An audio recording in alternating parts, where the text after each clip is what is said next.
La Iglesia ICEL La Paz, en el marco de la primera convención virtual de ICEL Bolivia, se complace en presentar la plenaria Principios de Interpretación, junto al pastor José Joaquín Barrao Rivero, pastor de la Iglesia Presbiteriana Dios es Amor de Alto Obrajes, docente en el Seminario Bíblico Evangélico y profesor del Centro de Capacitación Pastoral y Misionera, escritor de documentos y libros para el estudio de la Palabra de Dios. Sin antes saludarles en el nombre del Señor, me alegro mucho que podamos estar y compartir este tiempo juntos.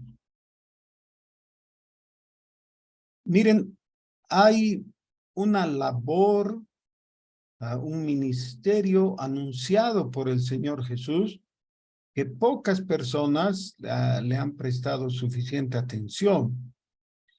En el Evangelio, según San Mateo, en el capítulo 23, versículo 34, dice: Por tanto, he aquí, yo os envío profetas y sabios y escribas, y de ellos a unos mataréis y crucificaréis, y a otros azotaréis en vuestras sinagogas, y perseguiréis de ciudad en ciudad. Este anuncio es parte del discurso o sermón escatológico del Señor Jesús que se encuentra en este capítulo. Ustedes saben que el Señor Jesús fue consultado por los discípulos respecto a qué era lo que iba a pasar con el templo que ellos estaban admirando y del cual el Señor Jesús dijo que no iba a quedar piedra sobre piedra. Entonces ellos le dicen, ¿cuándo va a suceder esto? Y el Señor les habla de varias cosas. Pero en el capítulo, eso está en el capítulo 24, ¿no?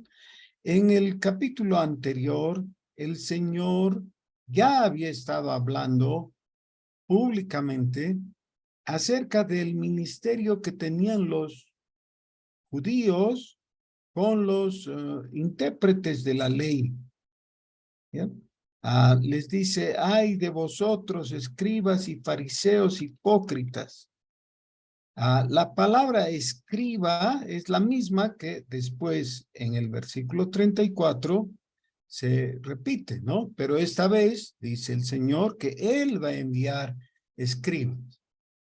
Esa palabra escribas es la misma que se usa en otros textos para referirse a los intérpretes. De lo que estamos hablando es de la hermenéutica. La hermenéutica es un arte y una ciencia de la interpretación. ¿Qué sería la hermenéutica en términos seculares? Por ejemplo, en nuestro país, en Bolivia, hay documentos muy importantes que los políticos los ven desde un lado y desde el otro. Y a veces en posiciones totalmente adversas, contrapuestas, ¿no? El uno dice que significa blanco y el otro dice que significa negro. ¿Cómo pueden llegar a conclusiones tan contrarias? Entonces, cuando hay dudas válidas sobre el asunto, hacen una consulta al Tribunal Constitucional. ¿Ya? Ellos leen la Constitución y ellos dicen, la Constitución dice tal cosa y eso significa tal cosa y se aplica de tal manera, ¿no? Ahora mismo hay una gran discusión que está en tapete sobre un tema actual y el Tribunal Constitucional tiene que definirse. Bueno, un documento más importante todavía para nosotros es la palabra de Dios, la Biblia. Y por eso es que se necesita tener una interpretación correcta de la Biblia.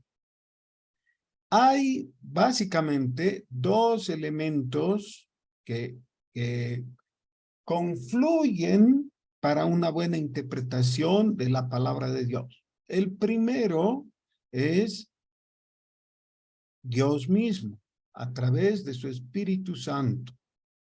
Y por eso también se dice de la Biblia que es la espada del Espíritu. ¿Por qué? Eso significa, es el arma o el instrumento del Espíritu Santo para cumplir su misión, su función. ¿Sí? La palabra de Dios, entonces, es del Espíritu. Y el Espíritu Santo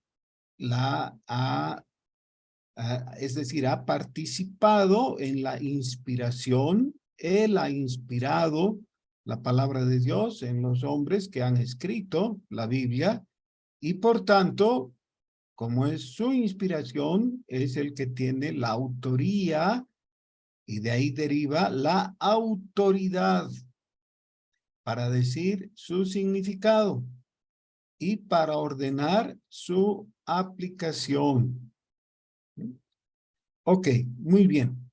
El otro factor que confluye para una sana interpretación, además del Espíritu Santo, que estamos diciendo como inicial, es la razón del hombre, es decir, la inteligencia. ¿Bien? Todo ser humano tiene en algún grado la facultad de pensar, tiene su intelecto y necesita hacer uso de su intelecto.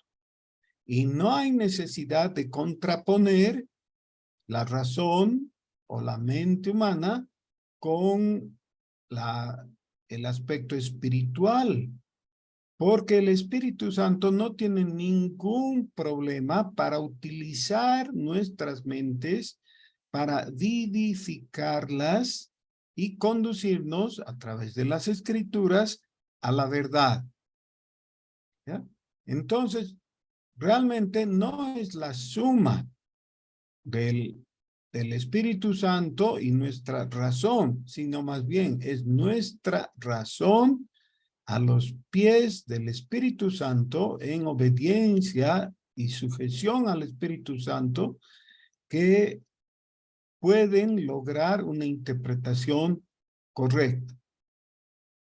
Entonces, es muy importante interpretar bien, porque mal interpretar nos puede llevar al desastre. Se cuenta que en la batalla de Waterloo, Napoleón, que era un genio militar, era alguien sobresaliente. Todos los que estudian las artes bélicas mencionan a Napoleón, ¿no? Él ha hecho historia realmente por su genio en las batallas. Pero en Waterloo, Napoleón no contaba con su general de campo, es decir, aquel general que es el que retransmite las órdenes del superior, que en este caso era Napoleón. En otras batallas, el general Ney estaba ahí y él entendía perfectamente lo que estaba ordenando Napoleón y les transmitía a los capitanes, a los que iban al frente de la batalla, para que hagan las cosas en el momento que Napoleón decía. Pero entonces Napoleón dijo algo y el general que estaba reemplazando al general Ney mal entendió la orden. La orden era que la caballería espere a su orden, pero el general entendió que la caballería debía atacar. Entonces fue y se desbarrancó. Y eso ocasionó que la batalla de Waterloo se pierda. ¿Ya? Es decir, la mala comprensión nos lleva a mala conducta también. Tenemos un sinnúmero de ejemplos bíblicos al respecto, ¿no? Tenemos muchas veces la gente, aún el pueblo de Dios, ha malentendido las órdenes del Señor. ¿Cómo es que hay personas que diciendo que son cristianas prohíben de parte de Dios el matrimonio? ¿No? Y lo hacen como que fuera un grado de espiritualidad más alto, ¿no? Dicen, las personas que son llamadas al sagrado ministerio no pueden casarse. ¿De dónde han sacado eso? Si uno les pregunta, dicen de la Biblia. Ah, pues está muy mal leída la Biblia, porque para leerla bien tendrían que haber seguido las reglas de hermenéutica. Entonces, ¿qué es la hermenéutica? Dijimos, es el arte y la ciencia de la interpretación. Hay la hermenéutica general y la hermenéutica sagrada. La sagrada es en realidad lo mismo que la general en cuanto a sus artículos, en cuanto a sus consejos, pero se la llama así porque tiene algunos datos específicos, especiales, ¿ya? Pero siguiendo los principios de hermenéutica, podemos interpretar las leyes, podemos interpretar la constitución política, podemos interpretar un poema de amor, por ejemplo, ¿ya? Siguiendo las reglas de la hermenéutica. Pero lo que a nosotros nos interesa ahora es la hermenéutica bíblica. Entonces, ¿qué es lo que necesitamos fundamentalmente? Necesitamos recordar que hay algunas reglas básicas, claras, y la principal de ellas, que todo autor de los libros de hermenéutica reconoce, es esta regla que se llama la analogía de la fe. La analogía de la fe. En latín dice Sacra Scriptura sui interpres, que quiere decir la escritura se interpreta a sí misma. La escritura se interpreta a sí misma. Algunos plantean esa regla con otras palabras, ¿no? Dicen, la Biblia alumbra a la Biblia. O el mejor intérprete de la Biblia es la misma Biblia. Y eso es sobre la base de la coherencia propia de la Biblia. Yo estaba escuchando ayer la conferencia del pastor Ángel Guillén y él ha expuesto muy atinadamente algunas de las características que tiene la Sagrada Escritura. Ustedes y yo, creo, todos nosotros, reconocemos que la Biblia es inspirada por Dios, por el Espíritu Santo. Por tanto, es inerrante. No hay fallas, no hay equivocación. En los libros, en general, suele haber al final del libro una página o más de una con la fe de erratas. Quiere decir, el autor, el escritor, reconoce que se ha equivocado en algo. Con la Biblia no puede haber eso porque Dios no se equivoca. Es imposible que se equivoque. Miren ustedes, la mayor parte de nosotros, a no ser que alguien estuviera en Europa o en el Asia, diríamos que es de noche. Ya hay oscuridad, ¿no es cierto? Ya se fue la luz del sol. Si Dios dijera ahora, es de día, aquí en Bolivia, en La Paz, Bolivia, lo que ocurriría es que sería de día, porque Dios no se puede equivocar. ¿Eh? No se equivoca cuando habla y la Biblia es la palabra de Dios, por tanto, no tiene equivocación. Sobre esa base, entonces, tampoco puede tener contradicciones. Si hubieran contradicciones en la Biblia, eso demostraría que no es palabra inspirada, que no es inerrante. ¿Eh? Por tanto, este primer principio es fundamental. La Biblia alumbra a la Biblia o interpreta a la Biblia, o la Biblia se interpreta por sí misma. Por tanto, nosotros debiéramos siempre buscar la interpretación bíblica en el mismo texto. A veces eso es fácil. A veces es muy fácil. Por ejemplo, si estuviéramos leyendo Apocalipsis en el capítulo 1, se nos revela un cuadro celestial. Está el Señor Jesús en su gloria y Juan, el escritor de Apocalipsis, dice que recibe la instrucción de parte de Dios que le dice que escriba las cosas que ha visto y las que van a hacer después de estas.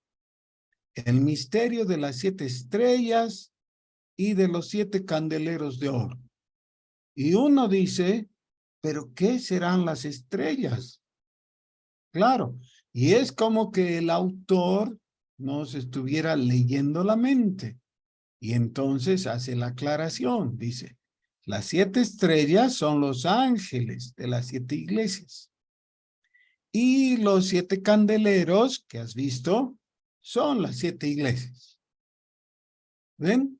Entonces, no hay ningún inconveniente. Si uno ha estado viendo el pasaje en los versículos anteriores y se ha preguntado, ¿qué significará proféticamente esto de las estrellas y de los candeleros? Bueno, en el texto mismo está la explicación. Ahora, no en todos los casos ocurre lo mismo. No es tan fácil. A veces necesitamos recurrir al contexto indirecto. Es decir, hay un contexto directo que está ahí muy cerca, el versículo anterior o el capítulo anterior o algo que está en el mismo libro, y el contexto mayor, que es toda la escritura. Entonces, por ejemplo, cuando leemos el Apocalipsis, nos vamos a dar cuenta que una y otra vez nos obliga a volver al Génesis. Porque es leyendo el Génesis que encontramos la explicación de los símbolos que usa el Apocalipsis y entonces el texto se hace claro. Muchas gentes hablan del Apocalipsis como un libro muy difícil y complicado, pero no lo es realmente. No digo que es fácil, pero no es tan complicado como para desanimarse y no querer estudiarlo. Es un libro apasionante, pero para poder entenderlo necesitamos tener los recursos del conocimiento de Génesis hasta el último libro del Antiguo Testamento, Malaquías, y todo el Nuevo Testamento, porque todo eso nos da los insumos para una interpretación correcta de todo el texto de Apocalipsis. Ahora, hay escuelas o formas o métodos de interpretación que son distintos. Hay algunos que se dicen a sí mismos literalistas.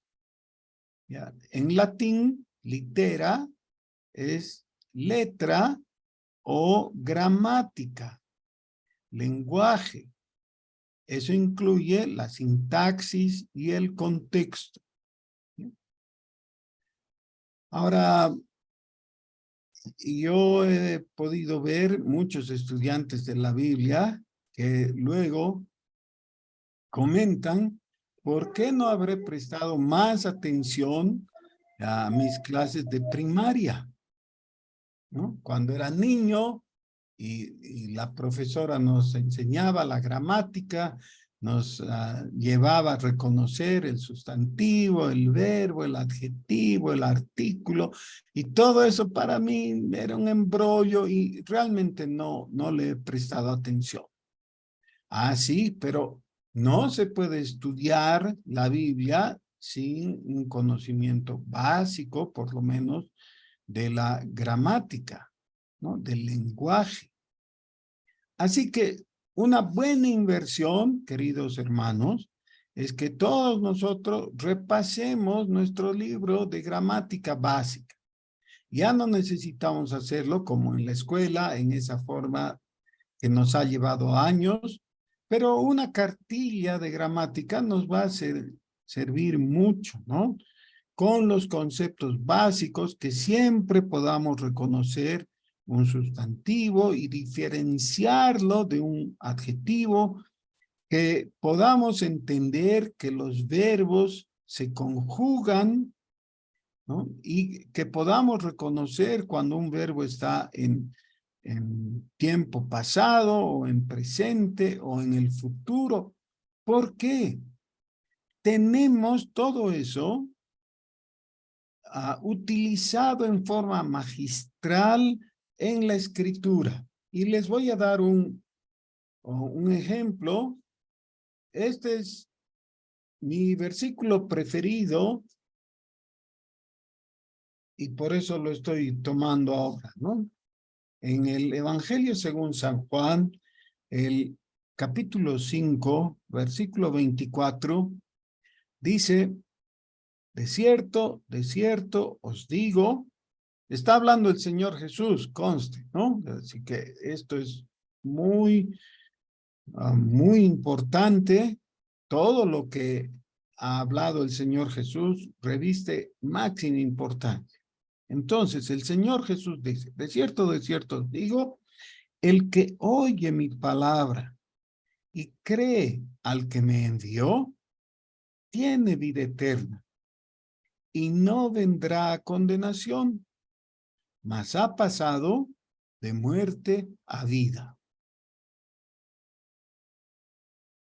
Por supuesto, después de leer esto, un creyente siente que su corazón se inunda de paz y gratitud para con Dios.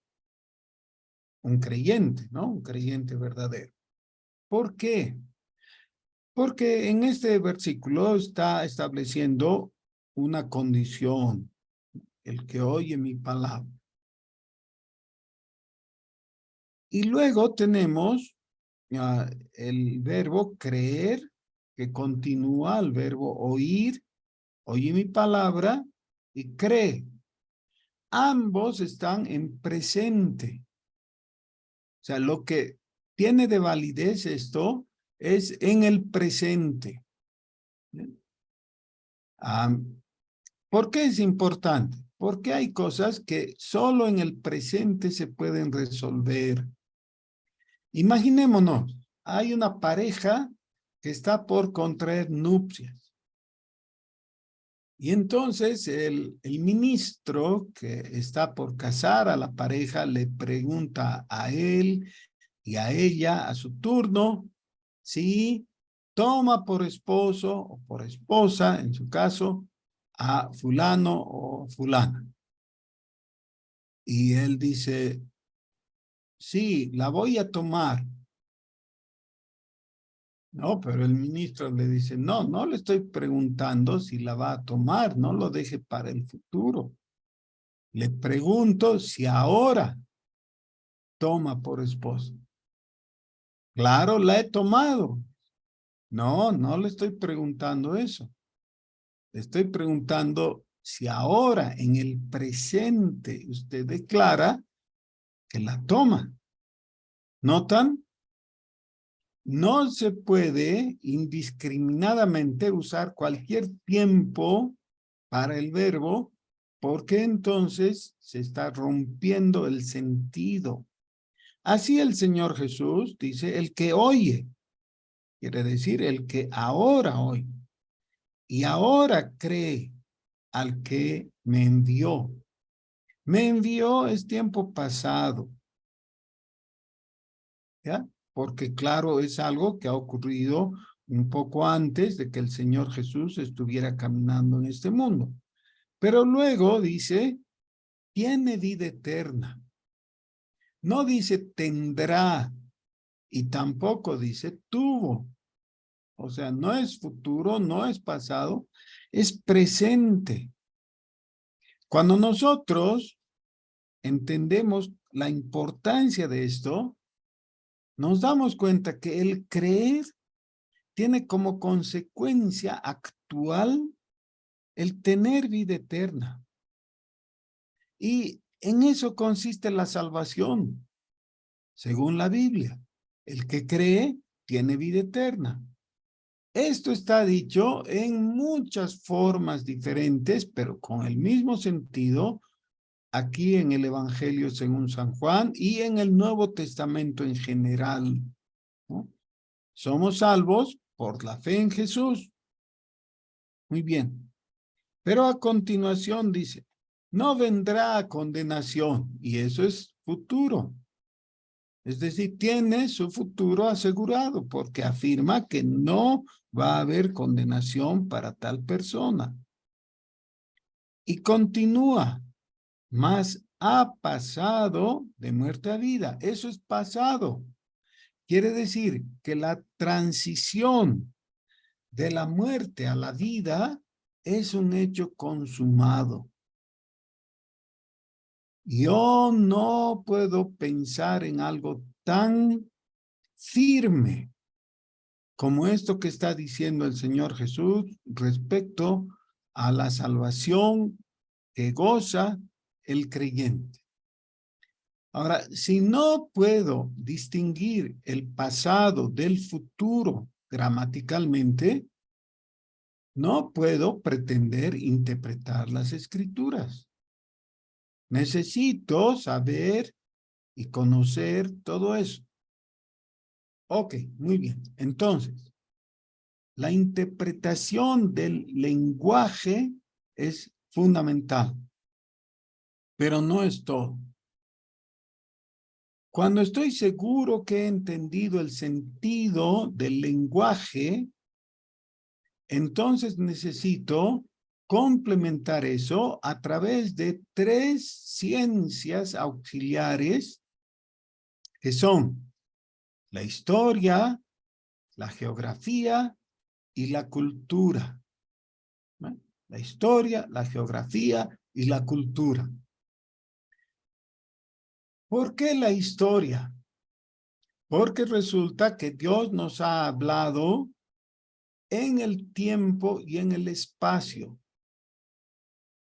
Y la vida humana transcurre dentro de este proceso que nosotros conocemos como la historia.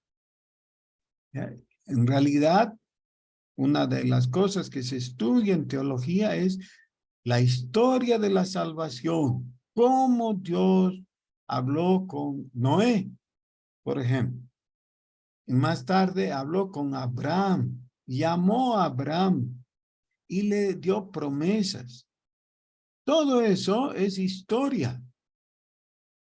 En inglés hay 2 palabras diferentes que se traducen en español a veces como con la palabra historia, pero ellos tienen la palabra history, que quiere decir exactamente eso, historia. Pero también tienen la palabra story, ¿ya?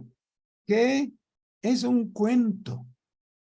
A veces algunas personas oyen en español la palabra historia y la interpretan como si se tratara de un cuento, pero no es así. Cuando estoy hablando de historia, estoy hablando de un relato de aquello que ha ocurrido y que es verdadero. Esto es de suma importancia. Si vamos al Evangelio según San Lucas, al comienzo de todo, en la introducción misma, dice: puesto que ya muchos han tratado de poner en orden la historia de las cosas que entre nosotros han sido ciertísimas, notan, aquí se está utilizando la palabra historia. La historia de los hechos prácticos o cosas han traducido en español, pero la palabra en griego es pragmatón, que entre nosotros han sido ciertísimas. ¿Qué es eso de ciertísimo? O ciertísimo o ciertísima. No es lo mismo que verdadero. Lo verdadero se convierte en cierto o ciertísimo cuando hay una comprobación de lo que se está diciendo. Voy a poner un ejemplito. Se acerca alguien y te ofrece que pruebes un pastel, una masita, un bocado de cualquier cosa. Y te dice, esto está muy rico. Ahora, tú le crees y das por verdadera la palabra de esa persona. ¿Ya? Listo, eso sería suficiente. Pero una vez que llevas a tu boca ese pastel y muerdes y empiezas a saborear el pedazo que has mordido, descubres que realmente está muy rico, ya es muy agradable. Y ahora puedes decir, es cierto. ¿Ya? O sea, lo cierto es lo verdadero demostrado o experimentado. Lo que le está diciendo Lucas a Teófilo, aquí en el primer versículo de su evangelio, es que lo que ha ocurrido es algo cierto, es decir, se ha comprobado. Y él, o sea, Lucas, está poniendo en orden para contar todo eso. Por eso la historia es de suma importancia.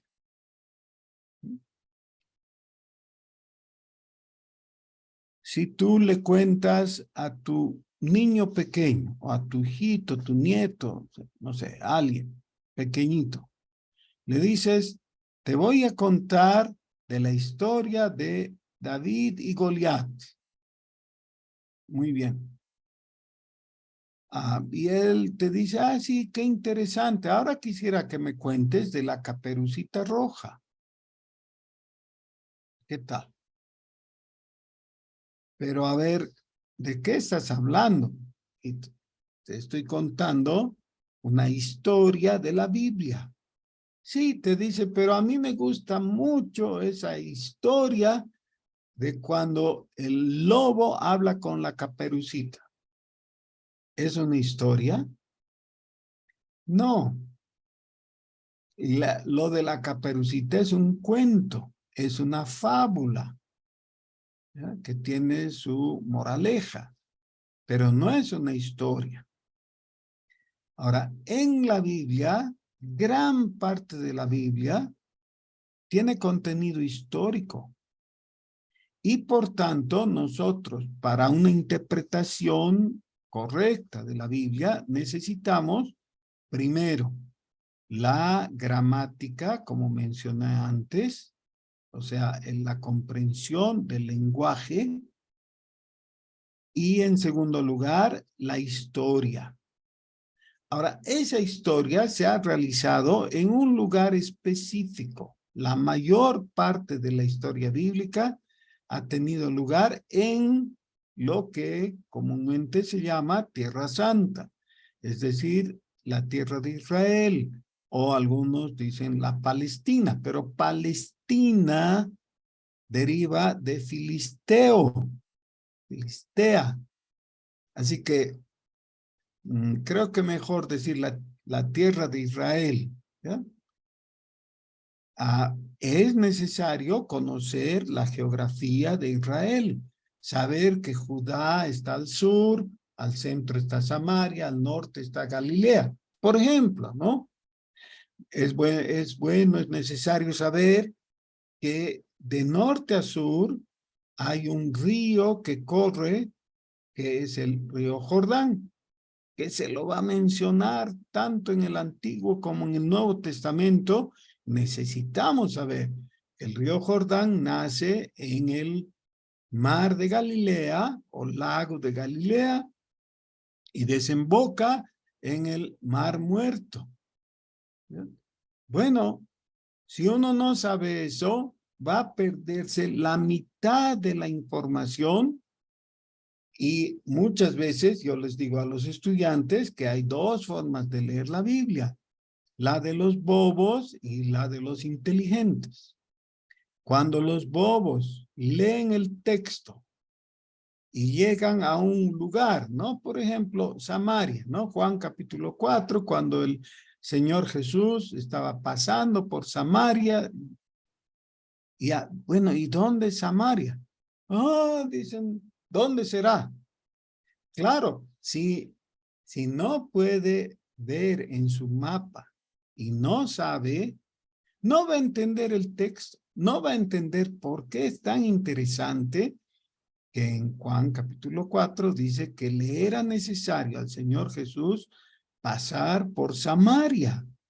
Claro, porque estaba yendo de Judea a Galilea y entre las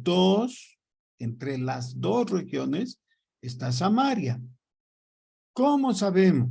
De ese y muchos otros datos, ¿sí? Hay que ir a los mapas. ¿Sí?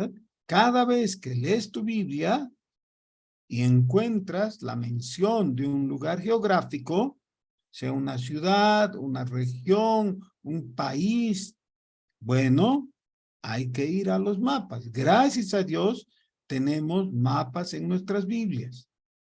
Así que tenemos la historia, la geografía y saber un poco de la cultura de los tiempos bíblicos es muy bueno. De otra manera, nos vamos a confundir porque si no sabemos algo de esa cultura, vamos a estar paralogizados. Por ejemplo, puedes leer un texto y ahí dice que la esposa de Jacob era Lea. Y sigues leyendo y de repente encuentras que la esposa de Jacob era Raquel. Y dices, aquí sí que alguien se ha equivocado. Porque ¿cómo? Dice que era Lea, luego dice que era Raquel.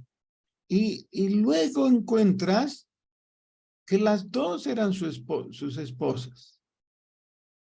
¿Cómo puede ser? Ya. Entonces necesitamos el dato cultural e histórico de la práctica de la poligamia en esa época. ¿Ya? Hay personas que entonces, sacando fuera de contexto, eso dicen, no hay problema, yo soy bígamo, pero soy un hombre de Dios como Jacob. ¿No? Solamente estoy haciendo lo mismo que ese hombre de fe, claro, con todas sus deficiencias, ¿no? Pero hombre de fe, que era Jacob. No, estamos leyendo mal por ignorancia. Necesitaríamos conocer un poquito más para poder interpretar bien. Ok, entonces, la primera o el primer instrumento para la buena interpretación es el conocimiento de la gramática.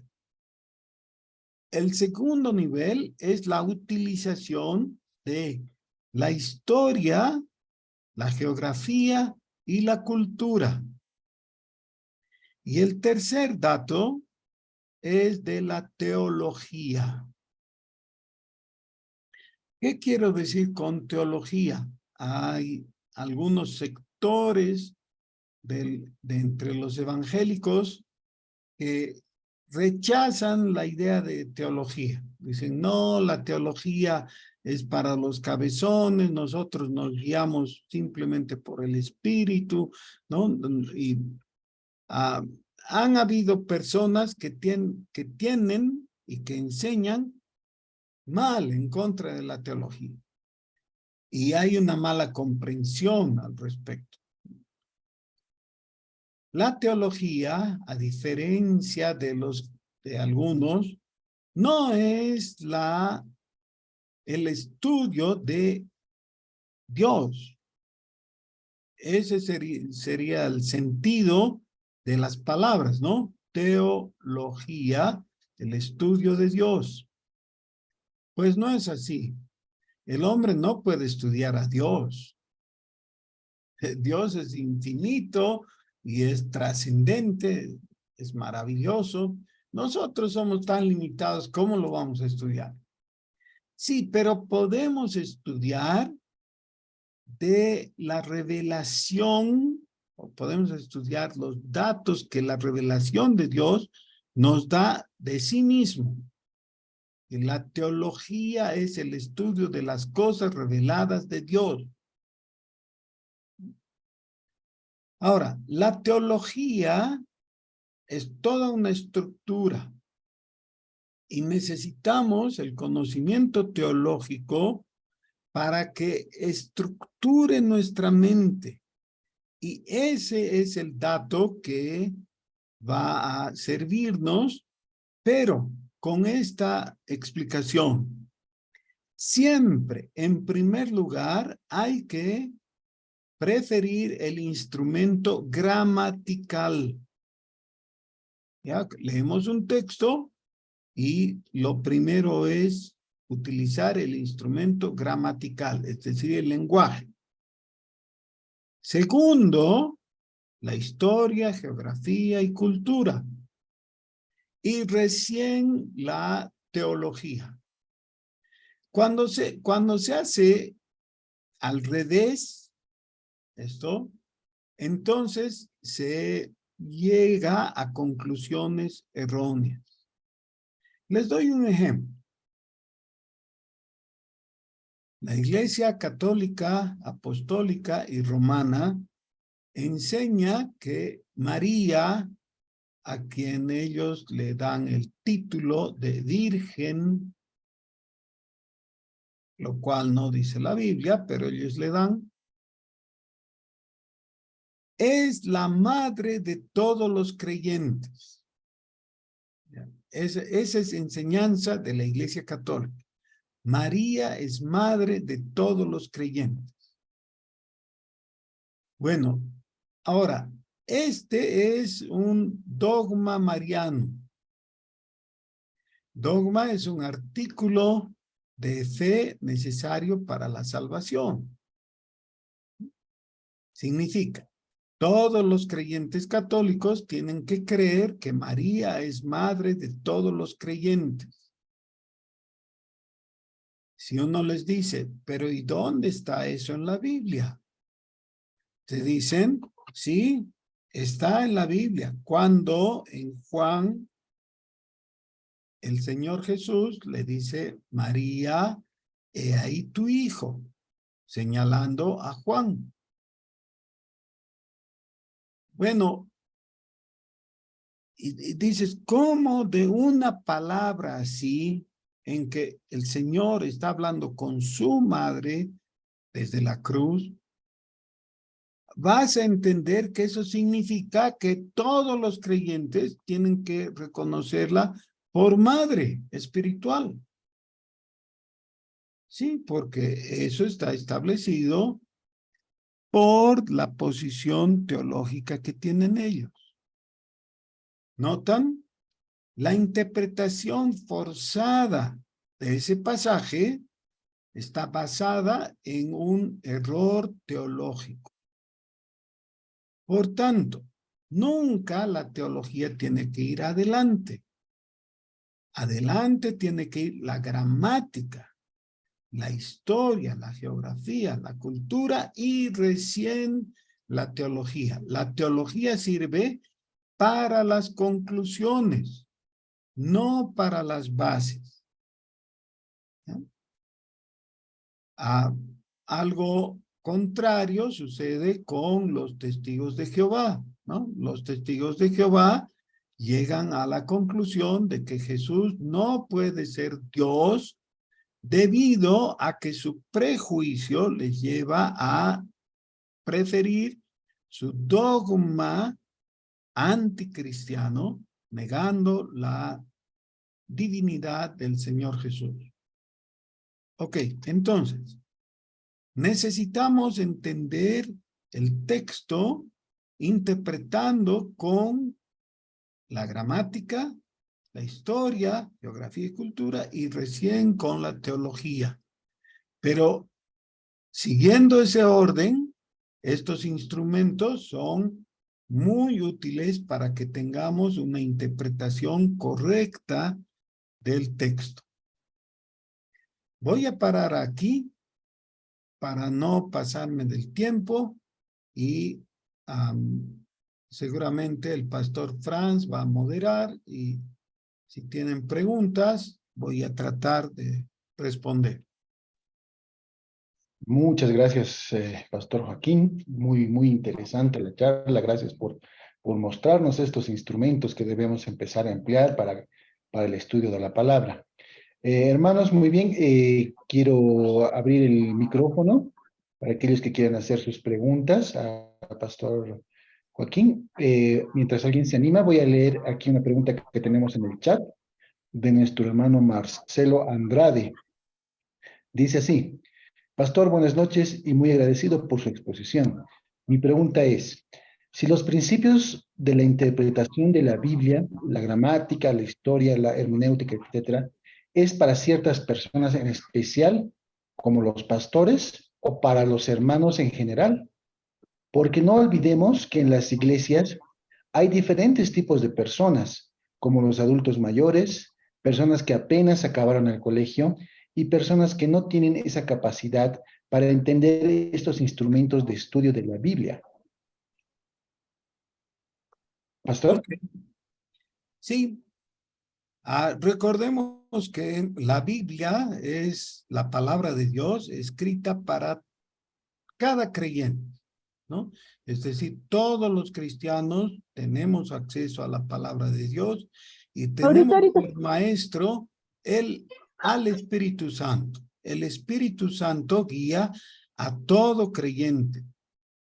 Por supuesto, los pastores debieran estudiar más, debieran conocer más y debieran compartir su conocimiento. Pero todo creyente debe conocer su Biblia y tiene que ir creciendo en el conocimiento de la Biblia y por tanto de la hermenéutica. Yo me he saltado un montón de reglas que hay de hermenéutica porque creo que esto iba a complicar simplemente y he mencionado lo más importante. Pero cada creyente, no importando sus limitaciones originales, puede ir profundizando, puede ir enriqueciendo, ¿no? Y hay personas que llegan a la iglesia en estado de analfabetismo. En nuestra congregación hemos tenido algunas personas que han llegado y no sabían leer ni escribir y los hermanos y las hermanas les han enseñado a leer y escribir y han ido aprendiendo junto con eso de la palabra de Dios y también han ido aprendiendo a interpretar la Biblia correctamente. Muy bien, pastor. Muchas gracias por su respuesta. Si alguno de mis hermanos quiere hacer otra pregunta, el micrófono está abierto. Bueno, simplemente como comentario de lo que decía pastor, creo que es importante que como hermanos podamos apoyarnos unos a otros. Tal vez aquellos que tienen un poco más de estudio puedan apoyar a aquellos que tienen menos, para que podamos ir avanzando y conociendo más de la palabra de nuestro Señor e interpretarla de la manera correcta. Bueno, sin eso, ¿algún otro hermano que quiera hacer alguna otra pregunta? No se olviden que también pueden escribirlo en el chat y en el WhatsApp. Y acá tenemos otra pregunta, pastor, de la hermana Inés Quispe. Pregunta, ¿qué es el contexto literario en la Biblia? Ya, ok. El contexto de la Biblia es aquello que rodea al texto. Entonces hay un refrán, ¿no? Que dice que no hay que tomar un versículo fuera de su contexto y usarlo como pretexto, ¿no? Es decir, el texto nunca tiene que estar en contradicción al contexto. Podemos ver algunos ejemplos, o un ejemplo que a mí me gusta mucho,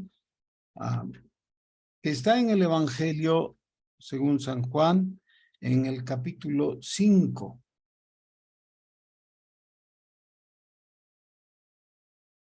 En la versión Reina Valera dice, escudriñad las escrituras, porque a vosotros os parece que en ellas tenéis vida eterna.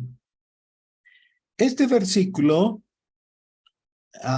es muy conocido y memorizado por muchos, utilizado como una exhortación para que la gente escudriñe las escrituras. Y es muy interesante que en español han traducido en imperativo, aquí en la Reina Valera. ¿Ya? El imperativo quiere decir que está en la forma de una orden, una instrucción. Y claro, suena bien porque es un discurso del Señor Jesús en el que dice, escudriñen las escrituras. Bueno, pero si uno presta atención al contexto, en el versículo anterior, o los dos versículos anteriores, dice, también el Padre que me envió ha dado testimonio de mí. Nunca habéis oído su voz, ni habéis visto su aspecto, ni tenéis su palabra morando en vosotros, porque a quien él envió, vosotros no creéis. Escudriñad. Y entonces, la otra traducción posible, gramaticalmente correcta también, es escudriñáis, o en lenguaje más latinoamericano sería, ustedes escudriñan las escrituras. Es decir, están haciendo lo que los intérpretes hacen. Porque a vosotros os parece que en ellas tenéis vida eterna. Y ellas son las que dan testimonio de mí, y no queréis venir a mí para que tengáis vida. Lo que está haciendo el Señor es reprocharles de que aunque estudian las escrituras, no quieren ir a Él. ¿Ya? Entonces van a encontrar en otras versiones en español que han escogido la otra traducción posible, que es ustedes escudriñan las escrituras. Esto muestra que tienen que haber personas que estudian profundamente el texto y que la mejor interpretación de un texto es dentro de su contexto. Muy bien, pastor. Muchas gracias. Tenemos otra pregunta de nuestro hermano Henry, que dice lo siguiente. ¿Hay evidencia del origen de las escrituras en la actualidad? Sí hay evidencia.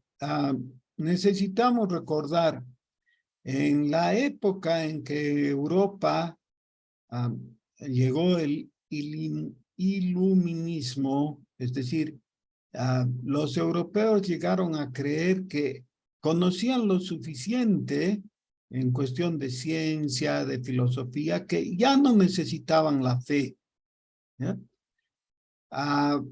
Empezaron a echar dudas sobre la escritura, ¿no? Ahí surge el liberalismo teológico.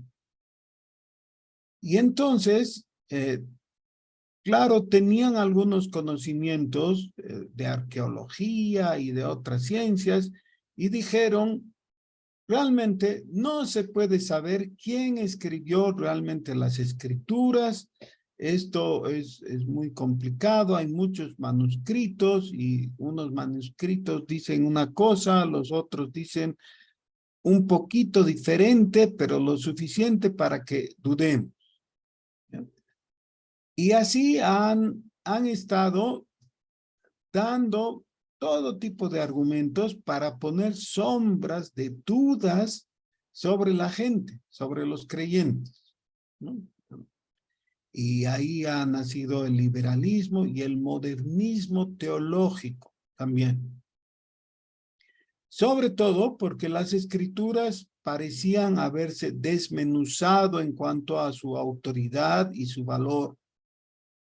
Hasta 1959, o sea, en el siglo pasado, ¿ya?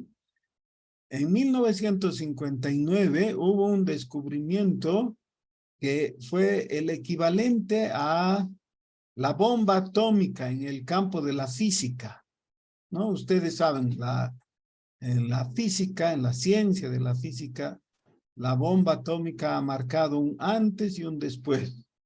Así, en cuestión de las escrituras, 1959 ha sido un estallido tremendo.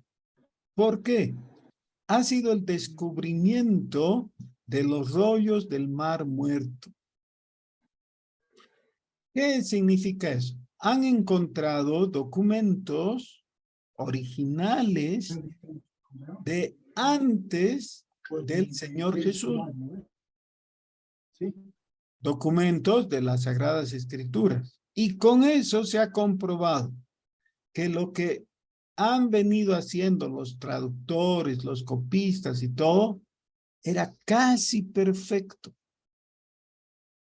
¿Ya? ¿Por qué diríamos perfecto? Porque las grandes doctrinas, los textos en general, las enseñanzas de la Biblia, no han sido para nada tergiversadas o perjudicadas en nada. Es decir, ahora, entre los científicos ateos, entre los científicos que conocen de estas cosas, pero no creen, ellos ya no dicen más nada respecto a la validez y a la integridad de las escrituras, ¿no? Ellos ya saben que es algo perdido, ¿no? Las escrituras son confiables. Entonces, eso ha sido devastador. Ya ningún crítico serio de las escrituras se anima a esgrimir algún argumento para negar su autenticidad. Así que sí, sabemos, y sabemos mucho, y digo como humanidad, ¿no? Y como iglesia, como creyentes. Si hay algo confiable es el libro que tenemos en nuestras manos, al cual llamamos Biblia. Gracias a Dios. Amén, pastor. Tenemos una última pregunta que dice así: ¿cuáles serían las reglas básicas o pasos para realizar la interpretación de la Biblia? Ya. Hay varios autores que me gustan mucho. Uno de mis preferidos es Tomás de la Fuente. Él tiene un libro que se llama Claves de Interpretación Bíblica. Y él dice que necesitamos el conocimiento objetivo de lo que dice la palabra, pero el carácter correcto. Y parte de eso significa que necesitamos acercarnos a las Sagradas Escrituras con la actitud de humildad propia de aquel que está dispuesto a escuchar a su amo. ¿Ya? Ustedes saben que hay gente que está escuchando algo solo para contradecir, ¿no? O para saber más y utilizar mal. Pero necesitamos la misma actitud que tenía un buen esclavo en la antigüedad, ¿no? ¿Recuerdan el Salmo 123? Ahí dice, como el siervo ante su amo extiende la mano, ¿no? Para recibir. Así me acerco a ti. Debemos ir a la Biblia con la humildad del siervo que va a escuchar a su amo. Eso es fundamental. Después las diferentes reglas podemos ir aprendiendo. Eso no es tan grave. Pero Dios detesta a los de ojos altivos, ¿no? Y lejos de nosotros pretender que ya sabemos todo. Nunca sabemos todo. Solo Dios conoce todo. Pero podemos cada día saber un poquito más y alegrarnos con eso, ¿no? Muchas gracias, pastor. Tenemos una pregunta de nuestra hermana Alcira Quispe. Por favor, hermana Alcira, adelante.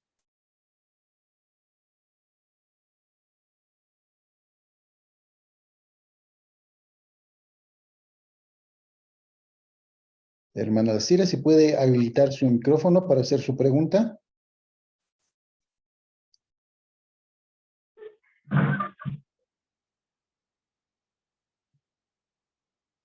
Adelante. Por error, Ok, muy bueno. Está muy bien.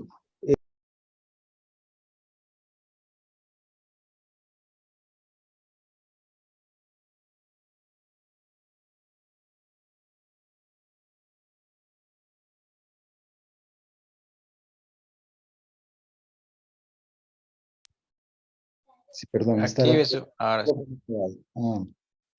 sí. Sí. Hermano Miguel Ángel Copa, por favor, si nos puede guiar en una oración.